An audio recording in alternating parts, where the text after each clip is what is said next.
O tráfico de pessoas é uma das formas mais graves de violação dos direitos humanos, atingindo os direitos fundamentais e a dignidade, principalmente das pessoas mais vulneráveis.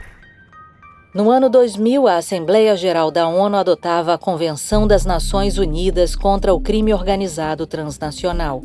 Como desdobramento, em 2003, entra em vigor o Protocolo de Palermo. O objetivo: prevenir, reprimir e punir o tráfico de pessoas, orientando mudanças nas legislações e criando instrumentos de atuação e cooperação internacional. Mais de 150 países são signatários, entre eles o Brasil. O ICMPD foi ao Brasil para que o governo brasileiro se vestisse mais de uma expertise internacional. To develop or revise anti-trafficking legislation. And we've been always invited by the government to participate in the consultations they carried out when it comes to development of anti-trafficking response. Nós exploramos, por exemplo, junto com o governo brasileiro, a possibilidade de abertura de novos centros para acolhida de imigrantes, para informações e apoio e suporte a imigrantes. Com o tempo, nós fomos ajudando o Brasil a criar legislações, a criar sistemas, a criar políticas. O principal avanço foi exatamente com a promulgação da Lei 13.344, que é a Lei de Tráfico de Pessoas, porque não existia no Brasil uma legislação específica que cuidasse do tráfico de pessoas, que tipificasse o crime de tráfico de pessoas. Ela trouxe essa ampliação, abrangendo uma série de situações que se configuram por tráfico de pessoas e antes não eram enxergadas dessa forma. Entre os avanços presentes na lei promulgada em 2016 está a ampliação das formas de exploração para além da exploração sexual, indicando agora também como delito a remoção de órgãos, tecidos e partes do corpo, a submissão a trabalhos em condições análogas à de escravo, a submissão a qualquer tipo de servidão e a adoção ilegal. Se pensar no enfrentamento ao tráfico de pessoas é você pensar numa atuação em rede. E desde 2009, o ICMPD trabalha junto à rede, sempre em prol do aperfeiçoamento. Nós já construímos, por exemplo, a proposta de um projeto já com os parceiros ali ao nosso lado, porque são eles que alimentam essas necessidades, são eles que alimentam o que nós vamos propor aos nossos doadores.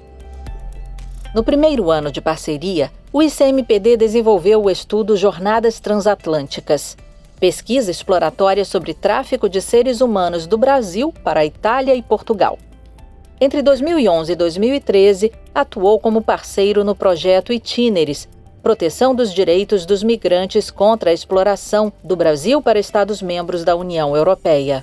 Em paralelo, implementava o diagnóstico de tráfico de pessoas nas áreas de fronteiras do Brasil, apresentando recomendações quanto às políticas públicas para 11 postos avançados de atendimento humanizado ao migrante nas fronteiras. Em 2013, o ICMPD implementa o projeto Migrações Transfronteiriças, levantando dados sobre a rede de proteção social e atenção às vítimas de tráfico. Foram projetos muito enriquecedores para a nossa atuação enquanto instituição, porque permitiram elaboração de estudos, de diagnósticos que muitas vezes a gente não conseguia, pelas nossas próprias capacidades e recursos disponíveis, realizar. Como nós tínhamos uma nova legislação, nós tínhamos uma nova política pública, dessa necessidade de implementação rápida é que veio a Atenção. Desde 2018, o projeto Atenção Brasil atua para o fortalecimento da capacidade do governo brasileiro para identificar, proteger e referenciar vítimas de tráfico de pessoas. A partir das atividades foram produzidos 2 guias, um focado na aplicação da lei e persecução penal e outro na assistência e referenciamento de vítimas. Os manuais vão ter muita utilidade para os gestores que estão nas pontas, atendendo aquelas vítimas, aplicando a lei de tráfico.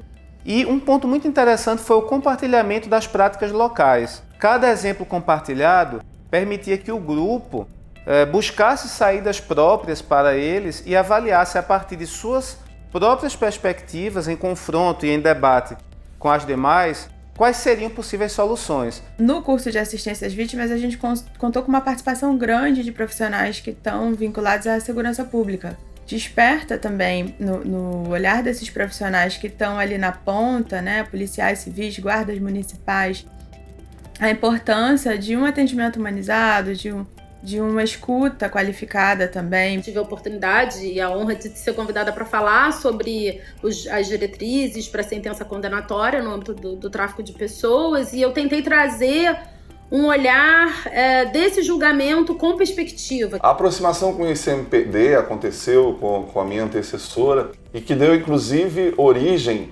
não só a capacitações no país inteiro, mas também a um produto perene que vai ser o ensino à distância na plataforma da Polícia Federal sobre tráfico de pessoas. O ICMPD pode contribuir muito, isso também é um anseio que veio chegando até nós, o ICMPD, por várias fontes diferentes, em três linhas, que seria a coleta de dados, melhorar o Sistema Nacional de Coleta de Dados. O segundo seria o apoio ao governo brasileiro e à sociedade civil para lidar com o fluxo de venezuelanos entrando no Brasil. E a terceira linha, que é o que a gente trabalhou muito nesse projeto atual Atenção Brasil, é a coordenação nacional entre os entes. Como o Brasil é muito grande, tem muitos setores e tem muitas partes interessadas em combater o tráfico, coordenação acaba sendo um desafio.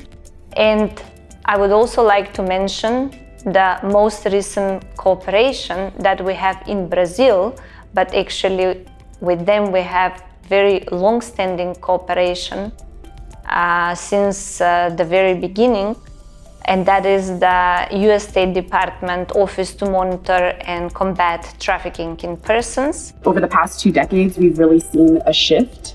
Before, there was difficulty in understanding and defining what even is a trafficking crime. But now what we see is by working together, governments, academics, civil society, even, survivors, we've really changed the global conversation, and now people are understanding what the crime is.